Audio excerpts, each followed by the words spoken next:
about 10 major network premieres and events. So for example, we did the world premiere of Yellowstone, so you got a chance to hear from all your favorite creatives, actors, producers, directors, writers behind your favorite shows. We also do panel discussions. We haven't announced our lineup yet, but we've got some really fun things. We do talk about microdramas. We always do our signature showrunner panel.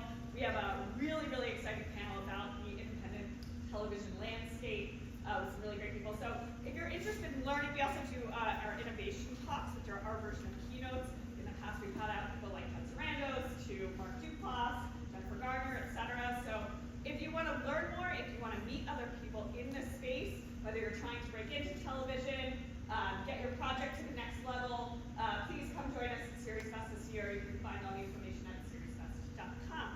But on to today's event, because we have some really exciting pitches for you today. So let me just describe to you what's going to happen. We are going to bring out 4 projects. We have 3 teams and 1 person pitching by themselves. And they're going to have 5 minutes to pitch. Now you might say, 5 minutes, that's a little crazy. It is. We understand that. You typically, if you go into a network or studio meeting, you've got 30 minutes, maybe even up to 60 minutes. However, it's really, really important to know how to distill your pitch down to 5 minutes, because you never know when you're going to be in a networking event or somewhere where you do just need to catch somebody's attention really quickly. And believe it or not, in those 5 minutes, all the same things that you would do in a 30-minute pitch still need to get distilled down. You still need to hit all of those beats. You just have a little more time when you go into a longer pitch. But it is a really, really good, useful tool. We did provide some mentorship and coaching from our partners at Working Artists Group. Thank you to Krista Gano, who did help kind of go through a pitch workshop and help them out. So they're going to have a whole 5 minutes. We're going to really keep it. We'll be timing and tracking. So if they start to go over, we'll give a little wrap up. Or not considered, but keep it to 5 minutes. And then we're going to get some feedback by our amazing panel of experts over here.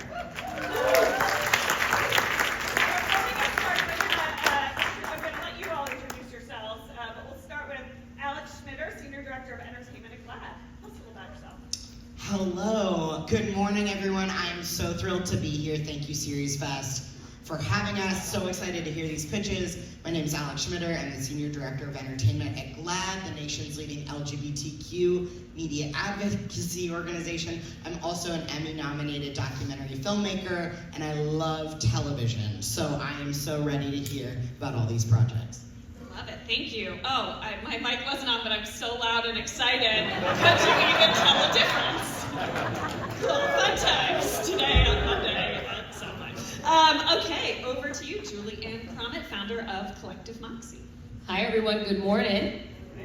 Oh, no, you can do better than that. I know it's a lot of days. Good morning. There we go. Hi, everyone. I'm Julianne Crommett, Pardo Webb Gonzalez Moses Niclú for the full name. I'm a very proud Puerto Rican and Cuban American. Pa que tú lo sepas. Look, all right, Bad Bunny. That's all I have to say. All right, that's it. That's the whole sentence. And so I'm a founder and CEO of Collective Moxie. We're a narrative strategy agency with a global and inclusive focus. I've been an inclusive storytelling practitioner across all mediums for 17 years. I was in-house at NBC Universal, Google, and Disney, where I built a practice at the Walt Disney Studios, and got to work on things like Encanto, Coco, Raya and the Last Dragon, the West Side Story remake, Soul, Black Panther, and many other things. Yes, you can shout all of those. I founded Collective Moxie 5 years ago so that we can work across storytelling mediums, because we really need to be thinking about IP worlds in terms of storytelling and meeting people where they are. And I started my career in episodic and television. So this is fabulous to be with you all today and excited to jump in. All right, and to round out our panel, we've got Jason Hiro Kim, founder of Heroes Omakase. I feel like, I don't know, my last name is not as cool as yours. It's an awesome name. Hi, everyone. Just quick introduction. I come from the representation side, so I was a talent manager for about 15 years at a small company called Love It Management, and we were able to, really explore what it means for talent to find the right projects to be attached to. And so I had the pleasure of representing a lot of great talent, and at the height of COVID, a longtime client of mine and we had a production company, and we had a overall deal at Warner Brothers, and so that was a good interesting time during COVID, pitching to our execs who were not at the studio, and it was a very complicated time, but so I shifted from representation to production, and in the last year I kind of started my own company focusing on the Asian territories, and that's my life in a nutshell.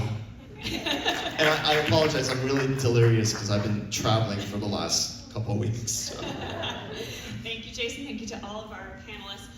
So this is really important. So, these incredible creators have been spending time honing their pitch to these 5 minutes, and now we need your help and support. It's scary enough to pitch, period. Now we're asking them to do it and get live feedback in front of you, the live audience. So if during their whole 5-minute pitches, if you could help give them the energy, give them support, laugh when you want to, cry if you need, give out their energy, we really appreciate that. They'll really appreciate it. And let's just get right down to it. Everyone ready for the first pitch?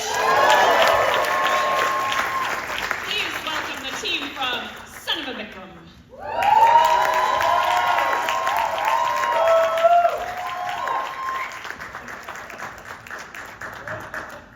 How you guys doing? How's it going, Austin? How you guys doing?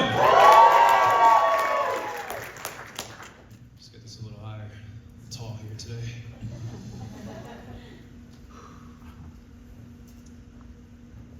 A man disrobes in a quiet bedroom all alone.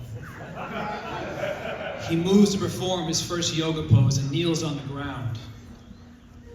He arches his back into full camel pose, then throws his head back in ecstasy.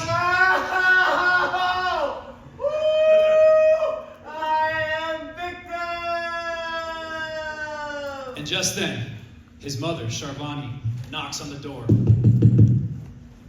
Opens it too soon. It's awkward.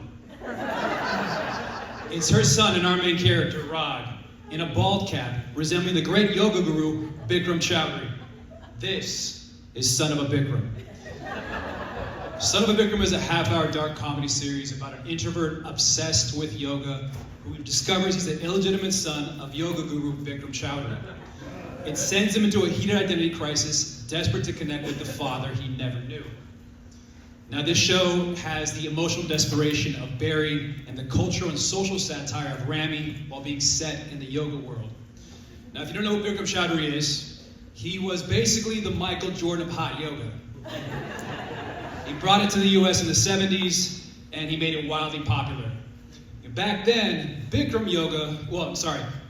hot yoga was called Bikram yoga. It's a cool name. That is until he was outed as a sexual predator and fled the country. Not cool.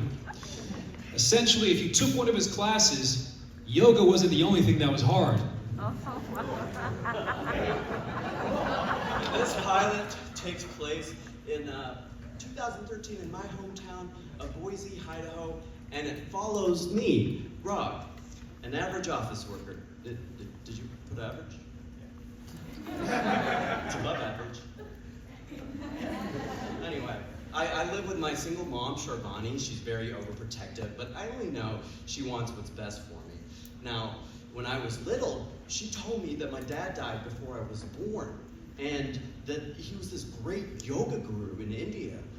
So naturally, I developed an obsession with a man that might resemble him, Bikram. But one day at work, a breaking news report reveals that Bikram was accused of sexual assault.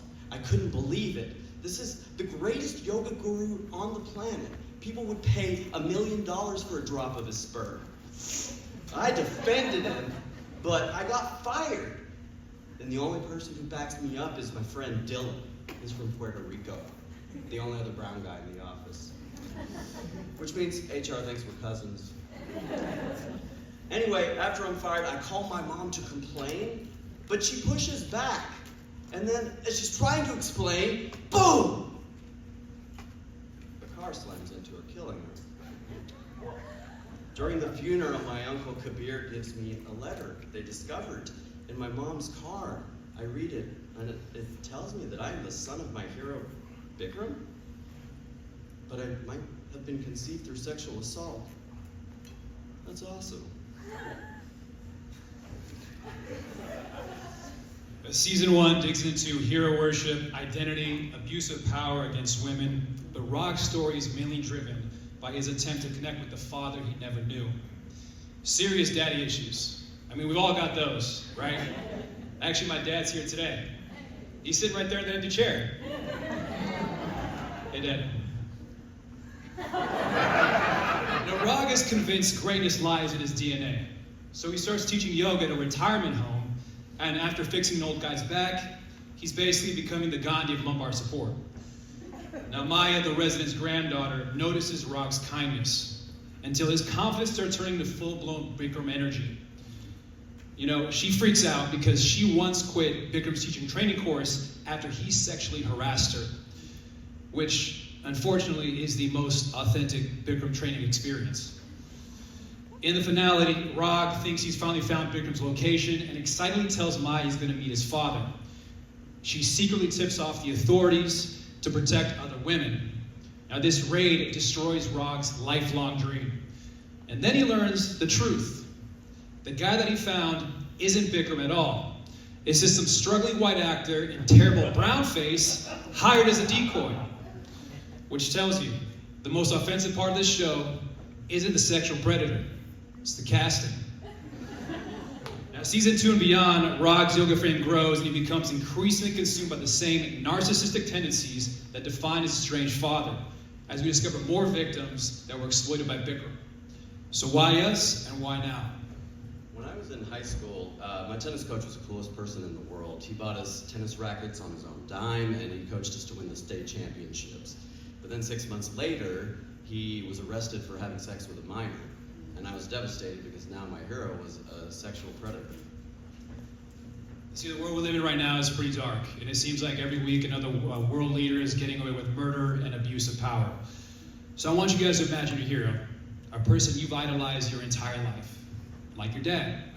Taught you how to ride a bike, maybe drive your first car, but then you find out he's in the Epstein files. Do you defend him? Do you attack him? Do you still love and admire him? As dark as these topics are, comedy is the lens that allows us to laugh at these atrocities and remove the power that it has over us. Plus, it's time for more South Asian stories that don't fall into stereotypes. Yeah. Because right now, the only two options are Bollywood. Or Ash playing a lawyer or an engineer or a doctor.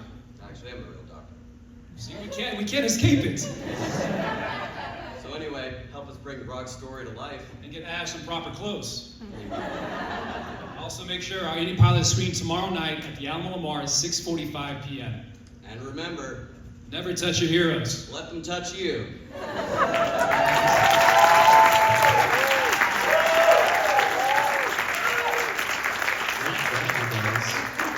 Thank you for that. I was told there was going to be no visuals, but clearly we got some amazing Yeah, there was the visuals. so that was fantastic. Just a couple quick things for me, and then we have some follow-up questions, I guess. But nice use of comps. You never want to overdo it with the comps. I think the Barry thing was kind of good with kind of setting the tone, and I always say never go more than 2 or 3, and be careful about some of the obvious comps too. Like right now, everyone's using the bear, which is fantastic, but when everyone else is saying my show is like the bear, well, how do you differentiate yourself from other things? So it's not even for you guys, just in general, just be careful with comps, but they're very important to set the tone. And Southeast Asians need to be represented more. I represented Kunal Nair, and he was on The Big Bang Theory for 12 seasons, and I hope more brown stories get told. So yeah. Any questions? Number 1, amazing pitch.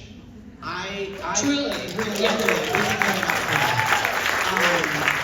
we were not promised visuals. We got them. I think we're all Brilliant. happy about them, and it really set the tone for what the pitch was going to be, what the story is going to be. I also want to say the strength of what you just did is also that you provided the context for Bikram and that very real situation that was happening in the real world, which I knew about, but for any room, you can't assume that people are going to know what the context is, how this story arrived. So I really appreciated that as someone who did know how that was unfolding, but for many who don't, it immediately connects them to what this story is and how you're going to tell it. I also appreciated the comps and the use of comedy to talk about really difficult and hard issues across the board. I mean, this clearly is not a one-note series that you're hoping to tell. And so I just wanted to point out those really big strengths, and then I want to hear what you think, and we'll keep going. And then we'll keep going. Loved it. By the way, a note that you all hit perfectly, but is often not the case with comedy pitches, is, I know this sounds really instinctual, if you're pitching a comedy, you should be funny. And I can't tell you how many comedy pitches I've sat in that the comedy just wasn't there, and you all just hit that totally out of the park. So first of all, huge congrats on that. I also want to say that I also, just to echo Alex, really appreciated how you were thinking about structure also in the way that you pitched it. So not only just setting the context, but in terms of the setup as well. Comedies can obviously be pitched in a lot of different ways, right? Do you enter after all those events have already happened? Do you show those events? And that's what we're going into the pilot with. And I like the idea, because of the very real world context that you're building on, to actually tell that part of the story and not enter after some of those inciting incidents have happened. I think it's a great choice, honestly. And any writer could have made different choices around that, but I think because of the real world context, that was an incredibly smart choice. I also think it was an incredibly smart choice that you end season 1 with the reveal or the twist, because that's a perfect ending for season 1.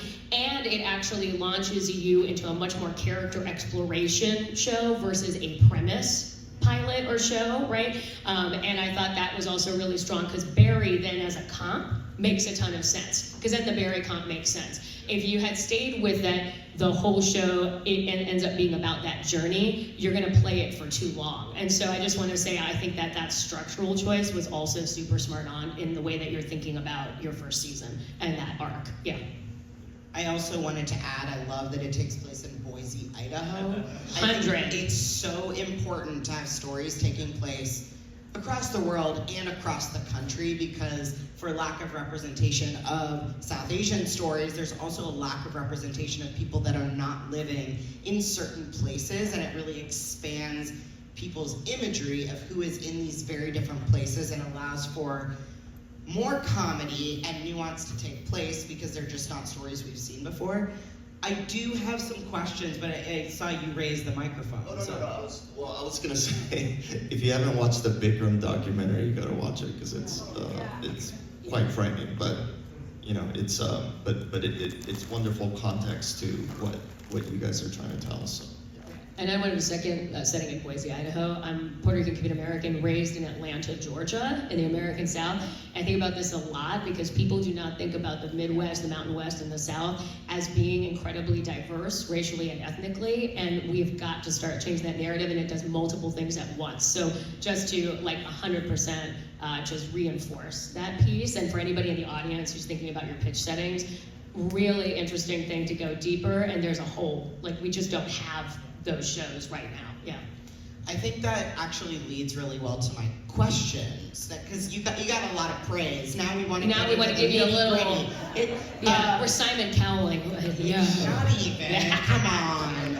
We're all Kelly Clarkson. Okay. I wanted to find out from you all. I mean, we were talking about the Boise, Idaho authenticity of that living experience. How you're thinking about who's in your writer's room, who is the audience you're talking to, because a lot of these themes are very sensitive and difficult, and where are you looking at the line between provocative and informed?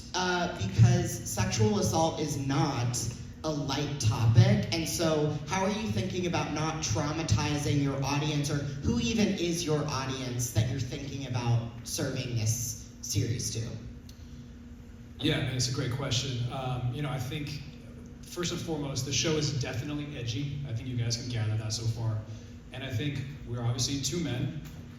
It would be important to have a lot of women in the writer's room. That would be very crucial, of all different backgrounds. Not just South Asian, it could be all different backgrounds, because everyone has different experiences, different stories to tell, different perspectives.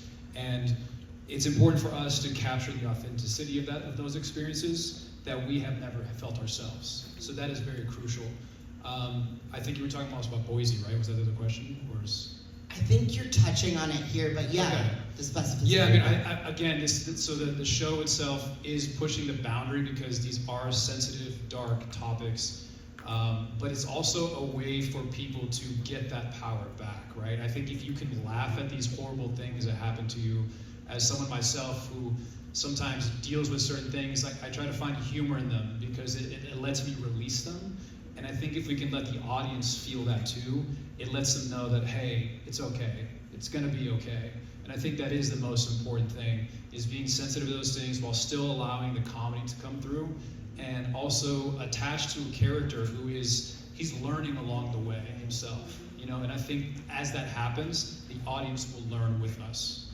I love that answer, and I think it is the most compelling kind of storytelling, that you are going with the character on whatever journey they're on. And I really appreciated your answer too about who you're filling the writer's room with, because I always say at GLAD, we operate as a resource for creatives to basically point out all the landmines so that creatives step on them intentionally rather than accidentally. And if you don't have a writer's room that is looking like some of the people who are being represented, you're not going to know where the cliff is, and you're going to fall off of it. And I'm not saying that to you, but generally speaking, because yeah, I'm curious how you're going to tackle and think about some of these places that you are maybe going to cross a line, but are you doing so intentionally, and are you causing more harm than you are having positive dialogue sparked? But I think you answered the question really well, and I'm really happy to hear that.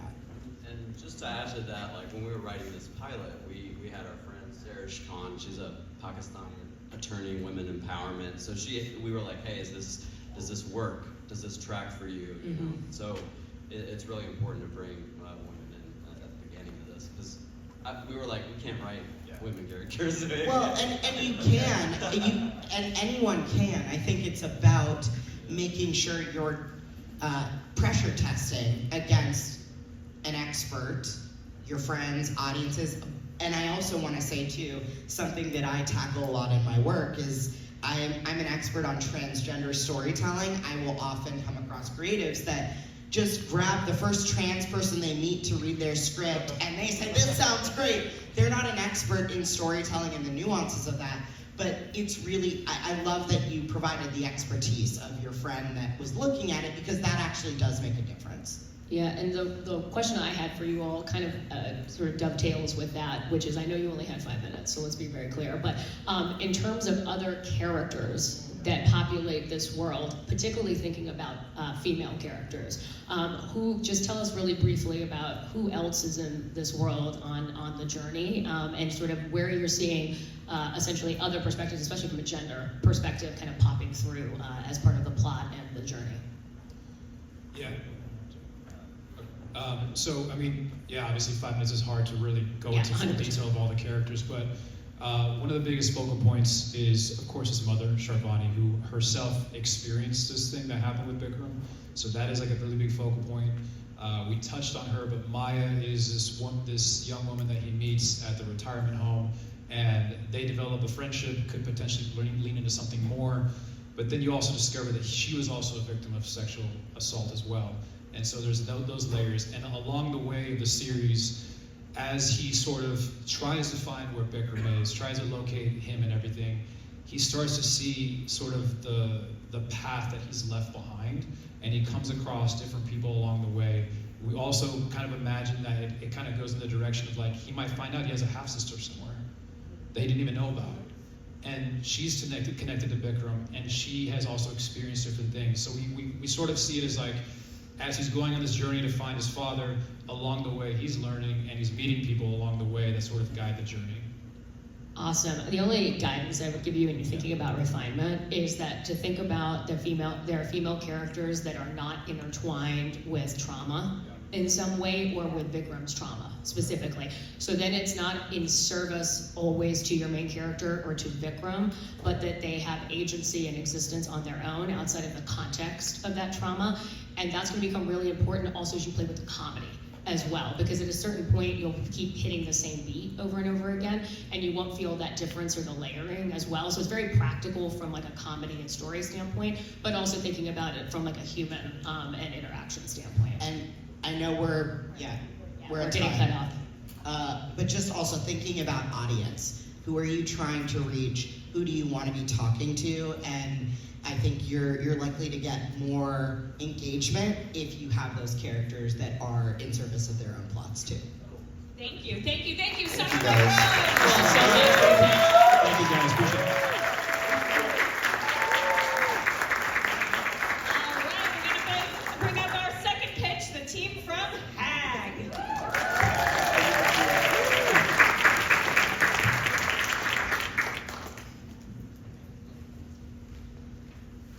South by Southwest. Today we'd like to talk to you about something quite scary. So, more faint-hearted members of the audience may choose to leave now. The exits are here and here, at the back of the room. This is the story of a monster. A creature diabolical, foul, wretched, and infernal. The spectre of a childless single woman over the age of 30. This is the story of what happens when you wake up one day and it turns out you aren't the hero, but you are in fact the monster. South by Southwest, welcome to the world of HAG. Absolutely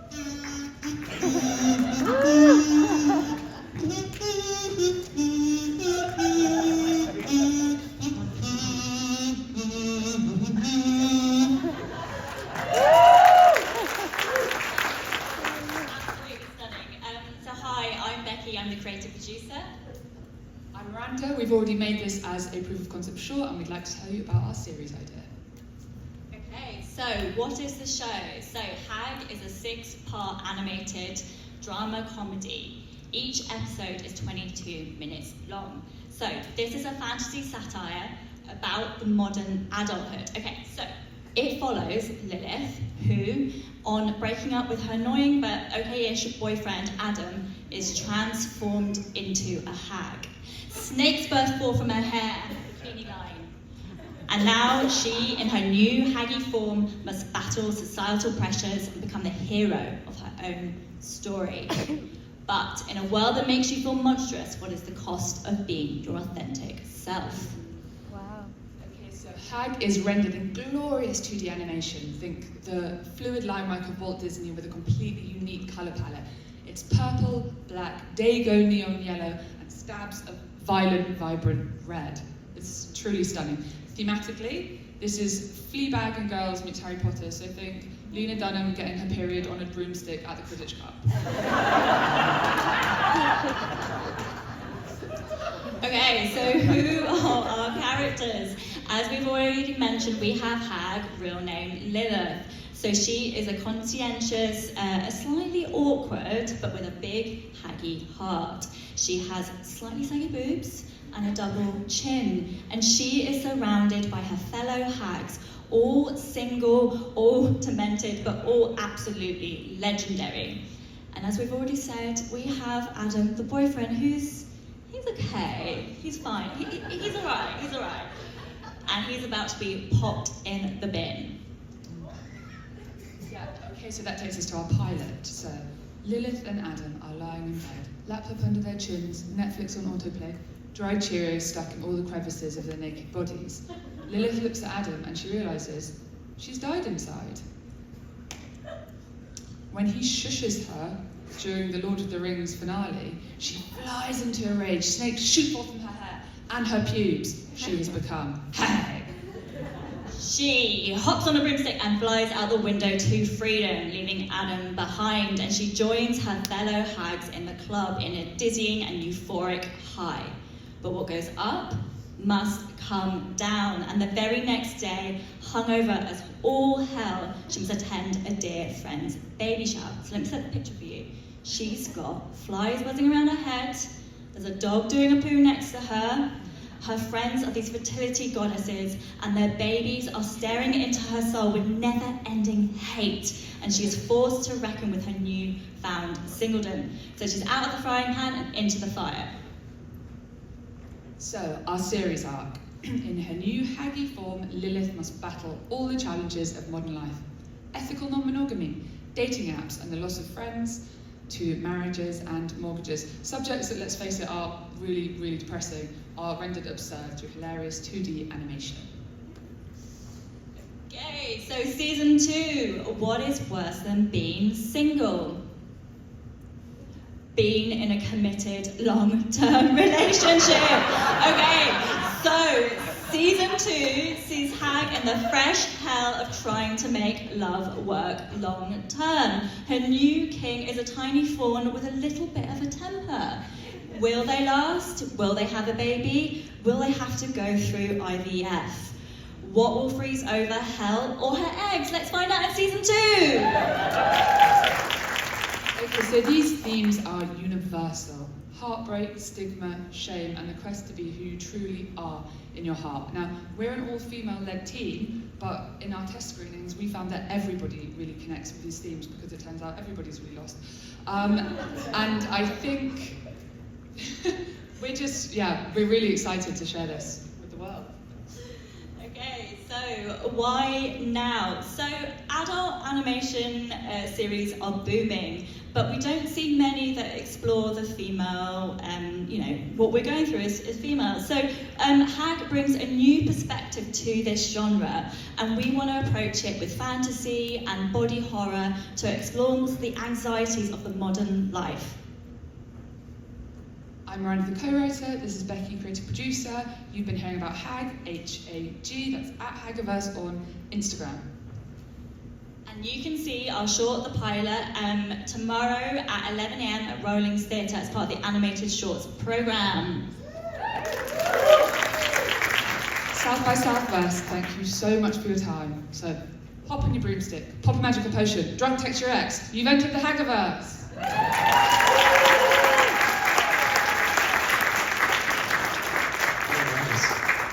I really love the idea of using animation, especially for young creators, because oftentimes it's hard enough to get seen by studio network execs. You're fighting against already tried and true showrunners, and so incorporating a quirky format and are you both animators?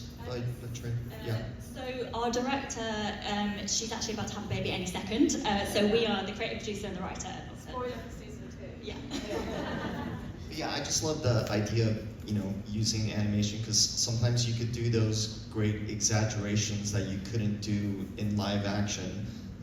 You had a pube reference, and I imagine there's not a lot you could do with that in live action, and with animation certainly there's a lot of creative liberties that you can take. So yeah, I love it, and I can kind of visualize what you're trying to portray. So well done. Yeah. Look, I love this show. Amazing. And spoiler alert, I'm familiar with the show from before today. I didn't know you all were pitching, and I am thrilled. And that's how much is starting to get around, because there's really something translating from what you're doing. I say this all the time. I'm thrilled that I would just like to thank SeriesFest. I am thrilled that we are hearing an animation pitch as part of a Pitch-A-Thon, and it does not happen enough. So just thank you, first of all. I'm also just as a side note, I'm on the board of Women in Animation, OWIA, which is the largest global advocacy firm for equity in the animation industries, with 18,000 members globally and over 40 chapters. Please join us, wearewea.org. I know you all are members, and I just want to acknowledge that as part of this journey, because you have an all-female team, and we need to be talking about that in the animation medium.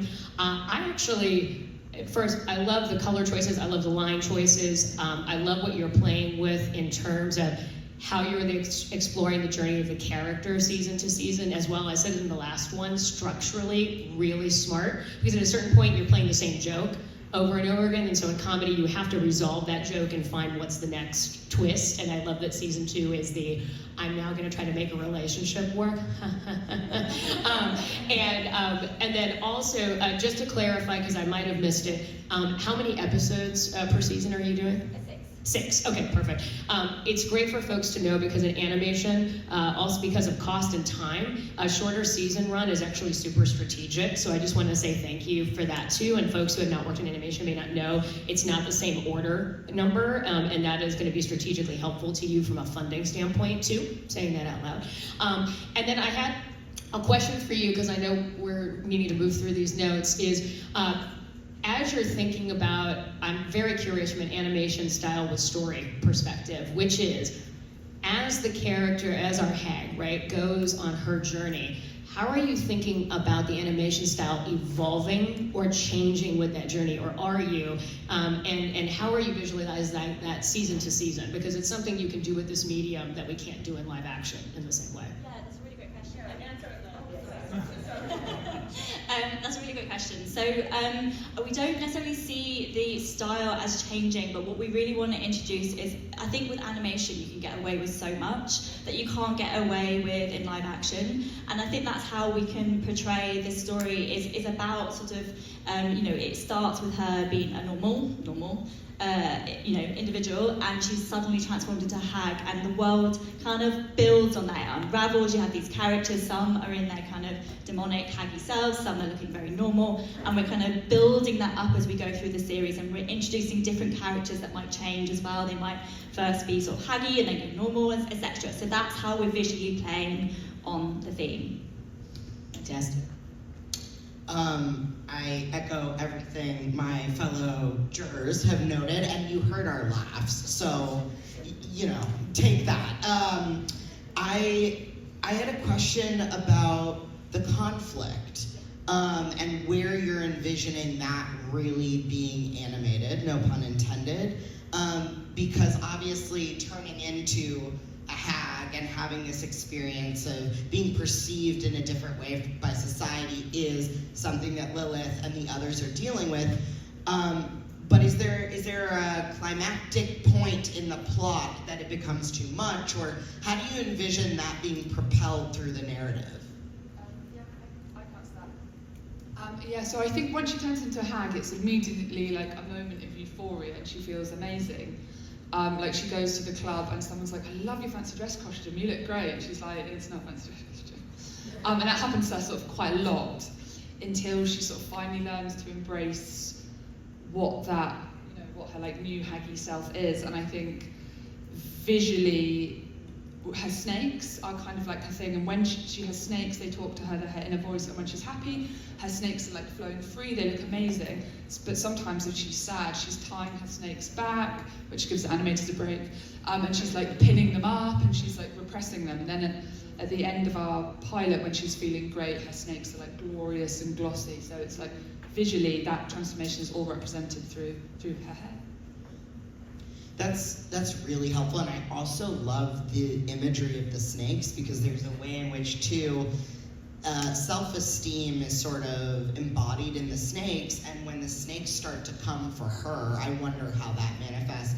I think just to press a little bit more though on the conflict, is there a point that you know about in the story or series where it hits a pitch level, threat level, midnight moment? And I ask that question because I know there are things you want to keep for the actual series, and also in a pitch like this, it's really helpful for us to know the journey that she is going and where it sort of culminates, even if we don't know where it ends. So yeah, we do have a very spectacular finale. It gets incredibly, because I can see it's kind of humdrum, but it gets incredibly dramatic. Eventually there's like a huge psychedelic vision at the end of the last episode so everything in the Hagiverse is normal, but it turns into something amazing. She's in the park, and it turns into this psychedelic vision quest, and she goes and sees the Tree of Life, and there's all these amazing choices of all these apples that she can choose, but as she's trying to choose a life, they all start to rot, and she's eventually left sad and alone at the end of her life, a tired old hag. And I won't tell you anymore. Thank you. Leave us wanting more. Thank you. Thank you. Thank you. Thank you all so much.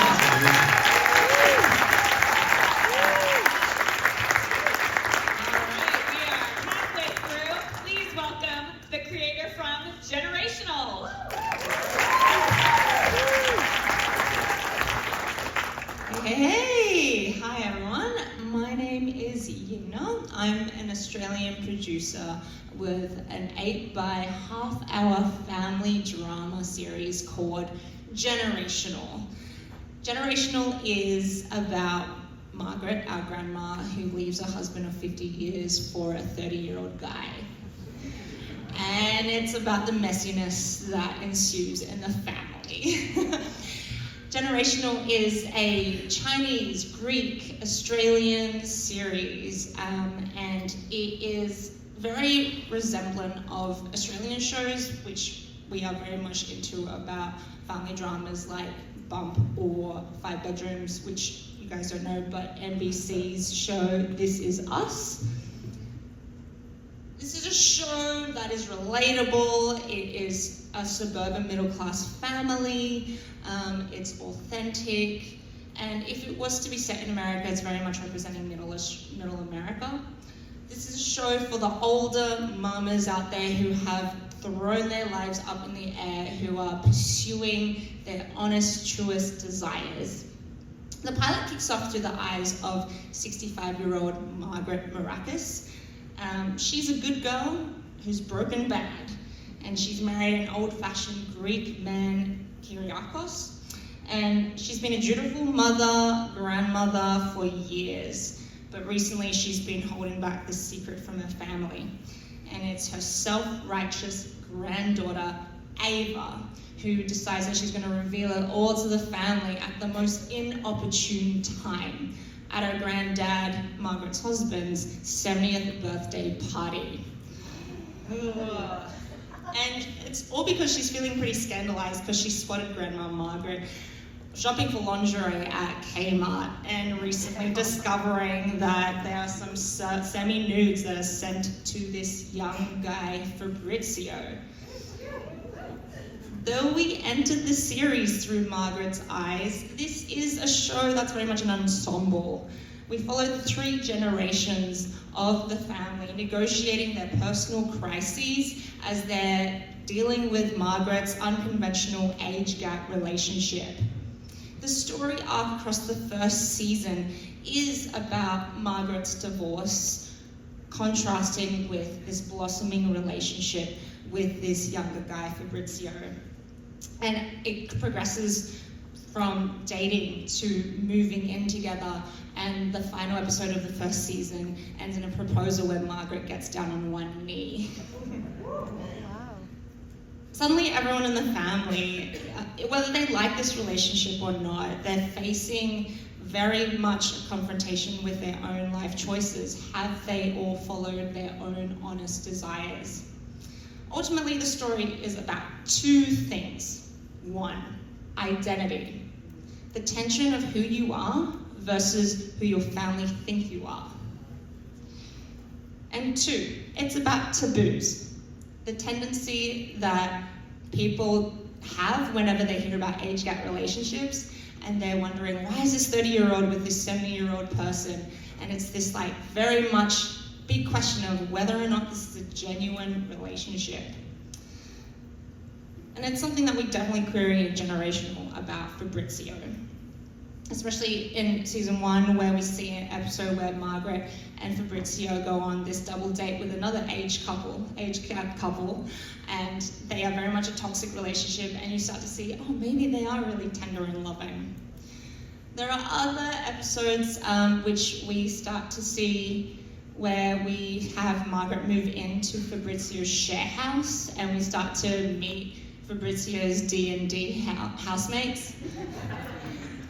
And then there's also the awkward moment when Kyriakos, our patriarch, whose wife has left him weakly with his old clammy grandpa hands, tries to weakly stab Fabrizio in episode 3. But yeah, there's a lot more complicated family dynamics which we unravel, and we get into season 2 where we're leading up to the marriage of Fabrizio and Margaret. We meet Fabrizio's mother, who happens to be younger than Margaret. Awkward. And in season 3, we start to see the family start to work through a family house that's getting sold. Kyriakos is trying to understand online dating, but then kind of gets into Fabrizio's mom. So that's like a whole other weird family dynamic. But in any case, this is generational, and it's brought to you by me, who is living a little bit this life in very much my own personal experience. Thank you.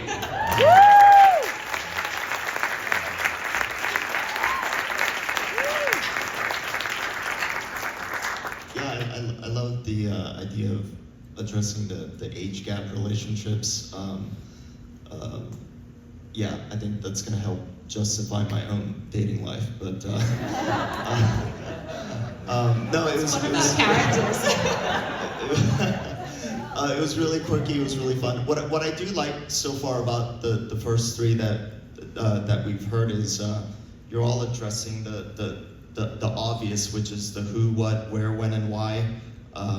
We shouldn't have to say that, but it's some pitches don't have some of those elements. So I'm thankful that we don't have to sit here and ask you guys for all of that. Does that make sense? What I'm saying? Yeah. That's all I have. It was a lovely pitch, though. Yeah, it was a fantastic pitch. Really complete in terms of also in 5 minutes how much story you gave us. So just to say that is really impressive and hard to do. And I started to already, what's great about your pitch in terms of where my brain went was I already started to think about where those storylines could go before you actually said where they were going, which is great because you're making the audience feel smart. And that's what you want in a drama like that, right? Because you're essentially playing with some soap elements without it being like a full-on soap by any stretch, because you're grounding it more in sort of This Is Us tonality, right? Yeah. And so, but still, even with This Is Us, right? You're trying to grab at that emotion, and so the fact that if you're putting it in a place where the audience is already going on that journey with you, that they can even slightly predict where you might be going, is actually an excellent thing. I think some people think that's not great, but I actually think it keeps people there because they want to know if they're right. Yeah. Right? Yeah, think about it. When you watch a show, you know what I'm talking about, where you call the next plot point and you feel so smart. You're like, I'm with the writers here. Great. So you've got to treat the audience with respect. Say it again. You've got to treat the audience with respect. 100%. They're smart ass. Yeah. 100%. And I think a lot of writers forget that piece, and you've built it into the way you're actually structuring the story, which is so smart, because I immediately went, what happened to the dad? Then what happened to him that he was left in? And then you went immediately to, and he's trying to figure out dating apps. And I was like, perfect. So you were anticipating us, which was amazing. I think from a question perspective, I'm wondering overall, because the only thing that I was so curious about is if you're going to culminate in the wedding, at least as one major plot point, where does that fall in your season or series arc? And then if it's not where you think the end of the show is, where do you think the show goes after that moment in time? Well, the first season ends with the proposal, and then the second season is the marriage and or the wedding, and the third one they break up. Oh, yeah. Dang. So it's like, won't they stay together? And then it's like, oh fuck, we did all this stuff. And then I'm so curious, so where do you see, because I'm assuming you see this, as most family dramas are, that there's an eventual point where there's a nice conclusion or a place where it would either jump off into a spin-off, or there would probably be other stories to tell. Where do you see after that breakup, where does the series end in your mind, whether it's 2 seasons from now, 10 seasons from now, etc.? They break up, and then they start to think about, Margaret and her ex-husband start to, connect again in the way only as friends do, where it's like, what have we done? Like, where have we come from? And they start to learn how to navigate dating together in a way, yeah. I love that, and I just have to say, the story is very personally resonant for me because my family looks like this. And the generational gap with my parent and step-parent is beautiful. It happens to be one that really works. And also, I love that yours is what happens when it doesn't, and how do the parents find their way back to each other in the friendship, which is actually true to my experience. I I echo everything that everyone's saying. I was also anticipating where you were going next because you were setting us up for success in that way. So it was extremely rewarding. And I think the only thing that I would also say is that my question kept coming up throughout your pitch of how are you related to this kind of story? Because I am very personally related to this story. And so I wondered at how you were coming in to approach that, and it had me feeling sort of a skepticism of like, you know, what are you trying to commentate without knowing, but you answered the question. So I would just say, you know, thinking about the audience when you're pitching to it, that this is a personal story, even if it's not completely resonant of yours. I wanted to know Fabrizio a little bit more of who he is and how is he coming into contact with Margaret in his own life, if you could answer that for us. Yeah, it's one of the biggest doubts that's cast on Fabrizio by the adult kids in this show is he's a guy that worked in aged care homes prior in his life, like in an earlier year's life, and also, yeah, there is a visa that needs to be had. So these are the things that the kids are constantly like for and against. It's like, but he's actually a really nice guy, and he really, really does respect Margaret more than anyone has ever in her life. So it's like, this is so freaking weird, but also complicated. I love that answer because it's not clean. It's not one way or another, binary, love, not love. There are all kinds of motivations that the audience can interpret because of all of these different reasons why they would be together, and you get to pull on those threads as you continue moving through the narrative, so that's great to hear. Thank you. And the only practical things I would say based on your notes, 2 suggestions, is when you're pitching this longer, you might want to think about starting with your personal story, because that really grabs people in. With 5 minutes, much harder to do. Thank you. Yeah, absolutely. If you're willing to do that, I think it is a foray and answers that question right up top, so nobody's thinking about it through the rest of your pitch, and also makes it even more compelling. The other thing too, of course, with more time, is that whole complication with Fabrizio, especially in the world that we're living in right now, adds an incredible layer of complexity. And so definitely pull that thread out a little bit more in the next pitch, very practically, because there's something there that people will latch onto. Thank you. Awesome. Thank you. Thanks, guys. Thank you. We are here, folks. We are at the final pitch. Can we get a huge round of applause?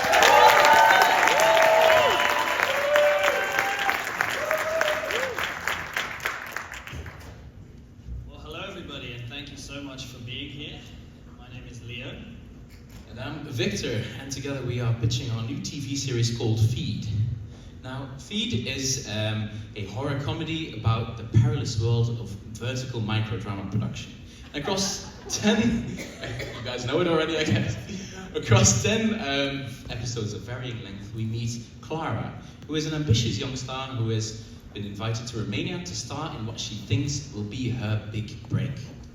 Now, this is a huge deal for Clara. She hasn't booked a single gig since Drama School. So you can imagine her disappointment when she finally arrives at the filming location, which is a mysterious, remote Romanian mansion, and she discovers that this is no Hollywood movie. She is going to be starring in a romantasy vertical microdrama called Second Chance with My Secret CEO Werewolf Husband. It's basically a TMU Twilight, and it's designed for mobile phone consumption. Exactly, and to make matters worse, she eventually finds out that the production seems cursed. Now, with Feed, we want to combine the on-set chaos and the cringe comedy of the studio, together with the psychological body horror of the substance. That's right. Now, I think quite a lot of you in this room might be wondering at this point, what the hell is a vertical microdrama? And what we can do. Leave the city. CEO Alpha Lupus, you have no domain here. With my vampire corporation, I'm taking back the city. Leave now, you dirty werewolf scum. Curse you, CEO Vladimir! You wouldn't dare say that. Not if you knew how much I love you. What about our child? That's impossible. That means that was you? that night after the shareholder party, but I was so drunk. Yes, you were. And that means, according to the contract, I am now the owner of the corporation. Plus, I want $100 million in child support. Wait. And scene. Thank you, guys. So this is exactly what Clara stumbles upon in Romania. And this is what she thinks will be her big break. But what she thinks will be her big break. And then I say... But after that, you say that actually it won't be her big break because she... Shit, sorry guys. Give it a second. That performance threw us off. Her big break, yes, I'm back. And for you, our audience, yes, that is just a small taste into the world of vertical micro-dramas. This is really bad writing, bad American accents, very sorry, and bad acting. Now, bad acting is Clara's worst nightmare because she is a classically trained thespian. She considers herself to be a serious artist. However, at the same time, she is a compulsive people pleaser and she's chronically unemployed. So she does actually adapt quite well to this unusual new world.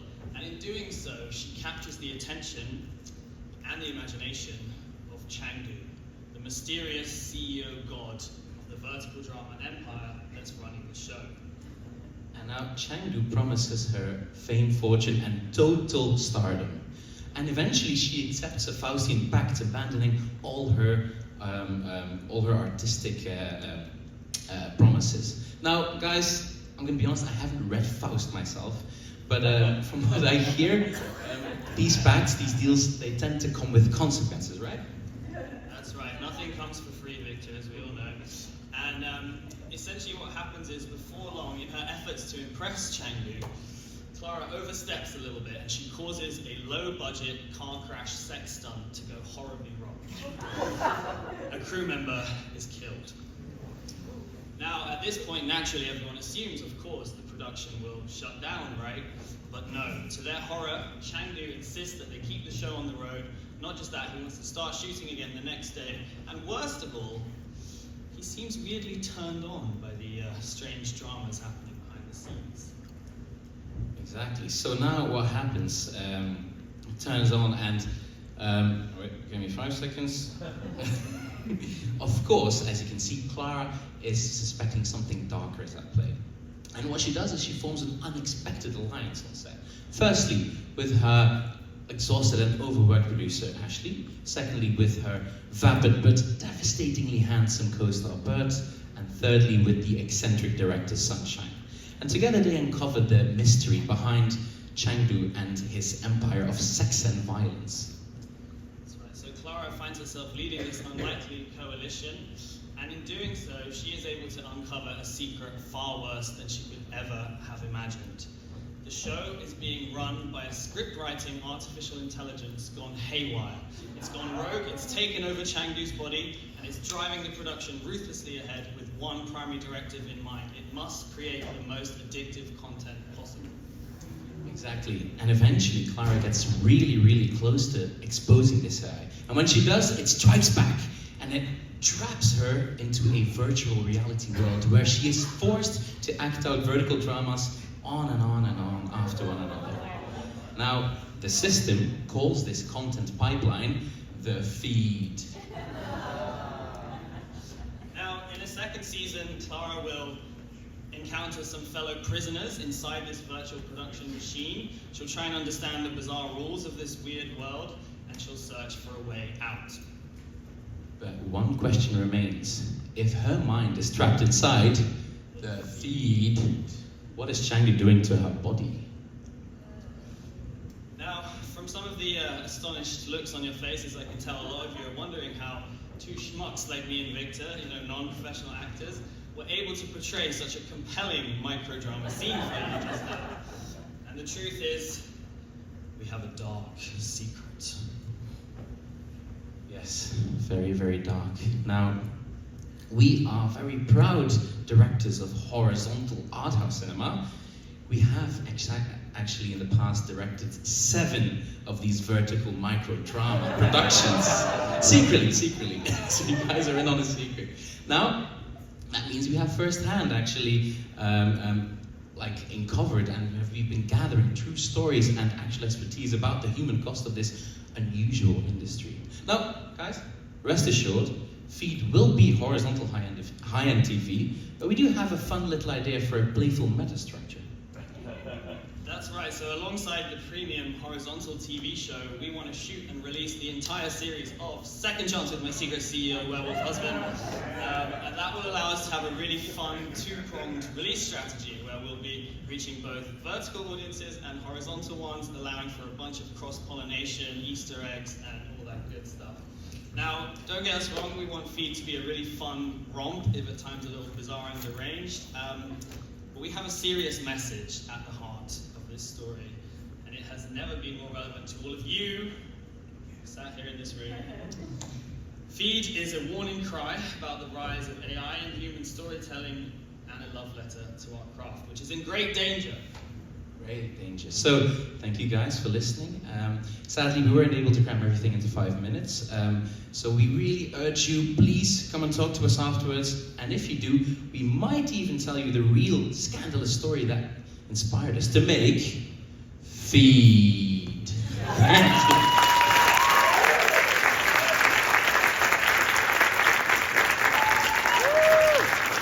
Thank you guys.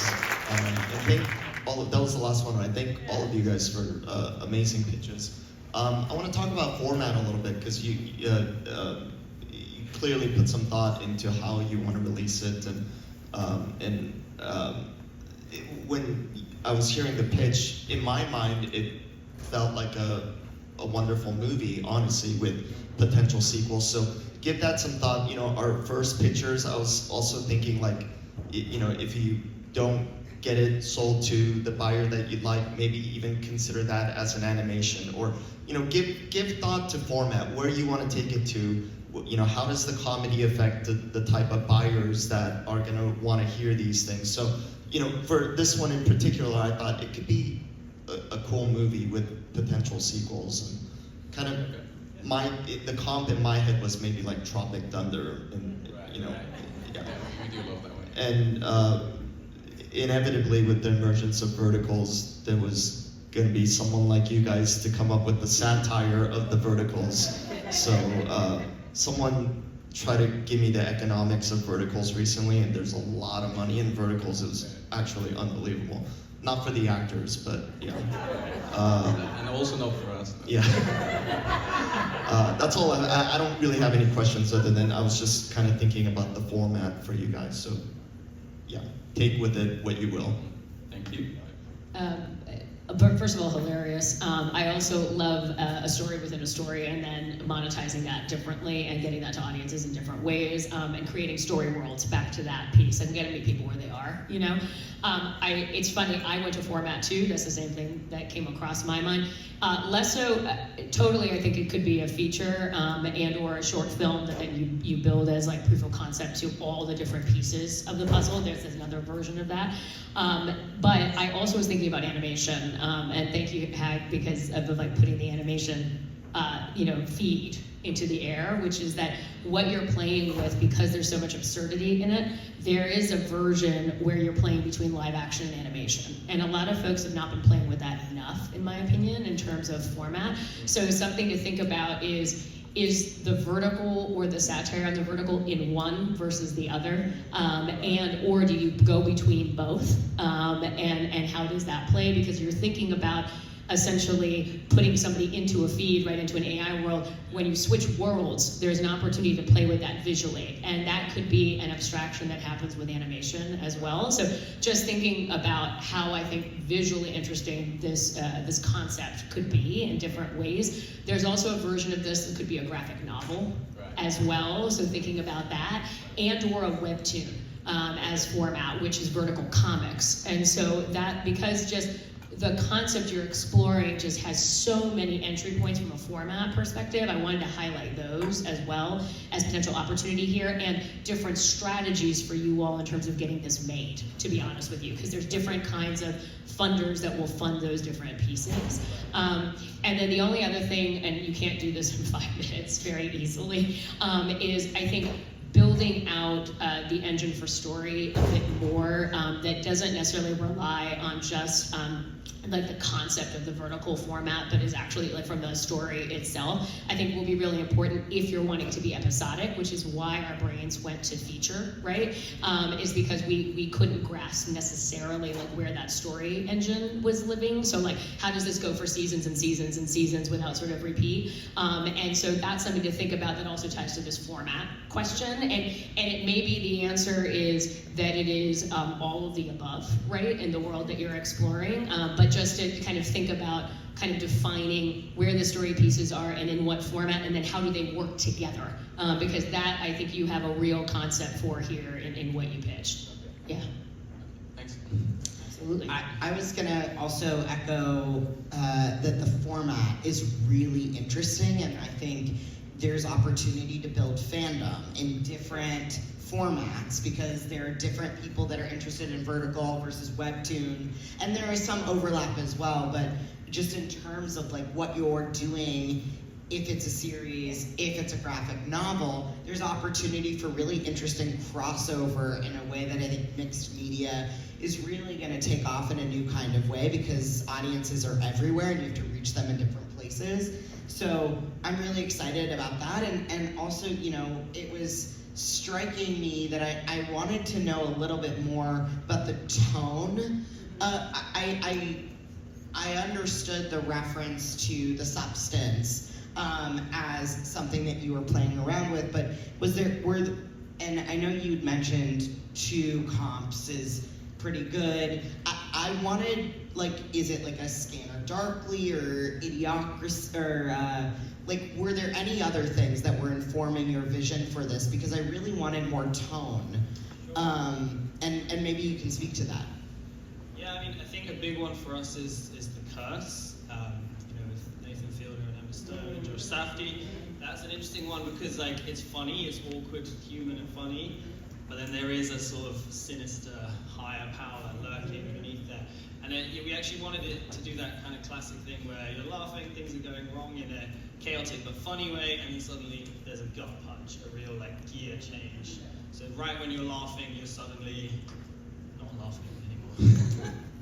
And just one last thing, in thinking about her agency as well through the series, teasing out more than, because one thing you don't want is that somehow she feels now then powerless or not able to then control her destiny, is sort of, with more than 5 minutes, what's that arc of her breaking through, and what does that look like? Essentially, what is her ultimate goal, and if it's changed from when it started, how is she then going to achieve that, and having just a little bit more clarity on that through line, because that actually will then lead us back to the format question, because that will essentially start to ask some questions about, do you want to play with how that journey shapes out in different kinds of ways, essentially. Right, exactly. And I think I'd love to say here as well, that's a crucial part of our format. Basically, a big lesson for Clara is, you know, she's that weird mix of like ambitious and self-serving, whilst also wanting everyone to like her, which I think a lot of people in this room will relate to. But then people are walking away. So essentially, through the course of the series, she kind of has to learn to engage with other people in a more like mindful and present way. And in doing so, we want to take some fun detours that we'd actually give side characters a whole episode. So we'd almost, through the structure of the story, show how she needs to like get rid of her main character syndrome, I guess, and engage a bit more meaningfully with her co-stars, and then together they might be able to get out of this nightmare. Yeah. Thank you one more time.